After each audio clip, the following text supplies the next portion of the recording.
લક્ષ્ય ન્યૂઝ, એક નજર, એક લક્ષ્ય. એક વીસીના માધ્યમથી એક બધાને જાણ કરવા માટે આવશે. એમાં અમારા બધા એચઓડી લાઈક અમારા ચૂંટાયેલા પ્રતિનિધિઓ તો એમાં છે જ, અને અમારા ગામે ગામ સરપંચશ્રીઓ છે, તલાટી અને વહીવટદારશ્રીઓ, અને સાથે સંકળાયેલા તાલુકા પંચાયતના આખા મહેકમ અને બધા તાલુકા વિકાસ અધિકારીશ્રીઓ. એની સિવાય અમારી હેલ્થની બધી ટીમ એ પણ એમાં રહેશે.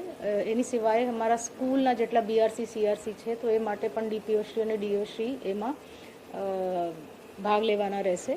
સો એમાં જો આપણે મોક ડ્રિલની વાત કરીએ તો જો સાયરન વગાડવાની છે વાત છે તો એ તો બધાને અમે જાણ કરી દીધી છે ઓલરેડી. એના સિવાય બાકી બીજું movement to a safe place, તો એમાં જો કોઈ શેલ્ટર છે, આપણા કોઈ સેફ જગ્યા છે, તો એમાં મૂવમેન્ટ કેવી રીતે કોર્ડિનેટ કરીને આપણે ત્યાંના લોકલ જો વિલેજની જો કમિટી છે જો એમાં ધ્યાન રાખતી હોય છે, અમારા સ્કૂલના બાળકો છે, આ કેવી રીતે એમનો મૂવમેન્ટ થશે, કોઈ હેલ્થ કોઈ સારવારના કોઈ ઇસ્યુ બને તો એમાં કેવી રીતે એમરજન્સી સારવાર આપણે આપી શકીએ બધાને. તો અને પછી એક પેનિક જેવી સ્થિતિ ના બને પણ લોકો સ્માર્ટલી આ સિચ્યુએશનને મેનેજ કરી શકે, તો આ માટે તૈયારી કરવામાં આવી રહી છે.